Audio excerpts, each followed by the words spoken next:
જામનગર દેવભૂમિ દ્વારકામાં ભારે વરસાદ બાદ ભારે તારાજી સર્જાઈ છે। કેબિનેટ મંત્રી મુળુભાઈ બેરાએ અબ તક ચેનલ સાથે વાતચીત કરી તમામ પરિસ્થિતિ વિશે જણાવ્યું હતું। સરકાર તમામ પ્રયાસ કરી રહી છે। રોડ રસ્તા રિપેર કરવામાં આવી રહ્યા છે। રોગચાળો ના ફેલાય તે માટે દવાનો છંટકાવ કરવામાં આવી રહ્યો છે। તેમજ પીજીવીસીએલ દ્વારા વીજ પુરવઠો કાર્યરત કરવા માટે પૂરજોશમાં કામગીરી શરૂ કરવામાં આવી રહી છે।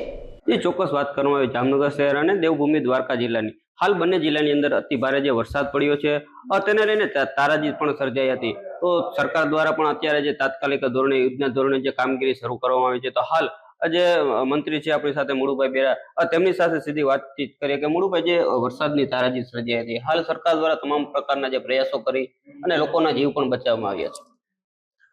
ભારે વરસાદને કારણે જે જામનગરમાં જે પરિસ્થિતિ ઊભી થઈ હતી એમાં હું પહેલા દિવસેથી જઈ છું, તો ઘણી જગ્યાએ રેસ્ક્યુ કરી અને લોકોને તંત્રે ખાસ કરીને હેલિકોપ્ટર જ્યાં મોકલવું પડ્યું તે એનડીઆરએફ એસડીઆરએફની ટીમ, આર્મીની ટીમ પણ અહીં હતી અને જે રીતે લોકોને નીચાણવાળા વિસ્તારમાંથી સ્થળાંતર કરવાના હતા, સલામત સ્થળે પણ તરત જ બધાને ખસેડી દીધા હતા। ત્યાં બધી વ્યવસ્થાઓ પણ હતી।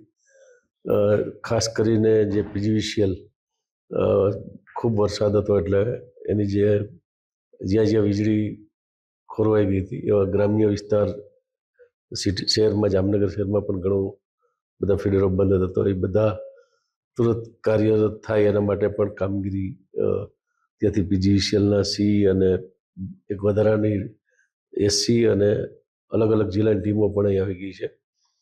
બાકી જે કંઈ માનવ મૃત્યુ કે જે તણાઈ જવાથી કઈ ઝીણાવારી ગામમાંથી એક જે ભાઈ તણાઈ ગયા હતા એની ડેડ બોડી પણ મળી ગઈ છે। લતીપુરમાં પણ એક ભાઈ તણાયા હતા અને યાત્રા, એ રીતે એને શોધખોળમાંથી લઈ અને એને જે કંઈ સહાય આપવાની છે। પશુઓનો પણ મૃત્યુ થયા છે। ખેતીવાડીમાં પણ જે નુકસાન છે એ કાલે હું ઘણા બધા ગામોમાં ગયો હતો, તો ખાસ કરીને કપાસ અને કઠોળને એ બધા પાકોમાં નુકસાન છે એની પણ રજૂઆતો થઈ છે। અને મુખ્યમંત્રી શ્રી પરમ દિવસે જામનગર અને ખંભાળિયા એટલે દ્વારકા જિલ્લામાં આવ્યા હતા અને આ બધી પરિસ્થિતિ બે જિલ્લાની જે છે એનો તમામ જે થયેલી કામગીરીની સમીક્ષા કરી, અહીંની જે સ્થાનિક પ્રશ્નો છે એ પણ બધા લોકપ્રતિનિધિઓએ પણ રજૂ કર્યા। એ બાબતથી માહિતગાર થયા અને જે કંઈ તંત્રને સૂચના આપવાની હતી અથવા સરકાર કક્ષાએથી જે નિર્ણય કરવાના છે એના માટે પણ એને બધાને વાત કરી છે। અને રસ્તાઓ બંધ છે એના માટે પણ તુરંત શરૂ થાય।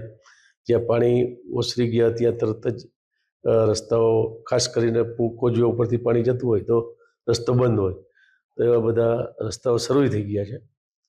તો અત્યારે કેશડોલ્સ, ઘરવખરી જેવી સહાયો છે એનું સર્વેની કામગીરી થઈ ગઈ, ક્યાંક સર્વે થઈ ગયું છે, જ્યાં ચૂકવણી પણ શરૂ થઈ ગયું છે।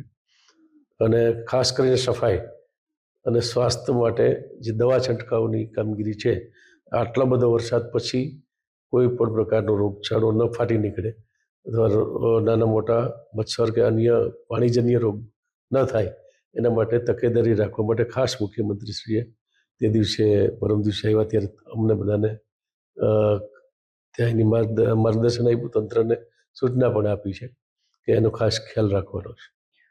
મૃતક પરિવારને કોઈ સહાય આપવાની જે ચર્ચા કરવામાં આવી રહી છે કે એના જે આપણા અત્યારે આકસ્મિક મૃત્યુ માટે 4 લાખ રૂપિયા તરત જ ચૂકવી દેવામાં આવે, વધી 24 કલાકમાં ચૂકવાઈ જાય છે। એમાં કોઈ વધારે વિલંબ થતો નથી। જે પ્રમાણે વાત કરવામાં આવી કે જામનગર અને દેવભૂમિ દ્વારકા જિલ્લાની અંદર જે અતિ ભારે વરસાદના કારણે અનેક જગ્યાએ જે રસ્તા ધોવાયા હતા, ખેડૂતોને પણ ભારે નુકસાની થઈ છે। હાલ તેને લઈને તમામ સરકાર દ્વારા જે પ્રયાસો કરવામાં આવે છે અને હાલ આ જે મૃતક પરિવાર છે તેમને પણ તેમની રકમ છે જે સહાય પેટે જે ચૂકવવામાં આવે છે ને હાલ સરકાર દ્વારા જે સર્વે કરી અને તમામ પ્રકારની જે સહાય છે તે આપવામાં આવશે। સાગર સંઘાણી, અબ તક ચેનલ, જામનગર।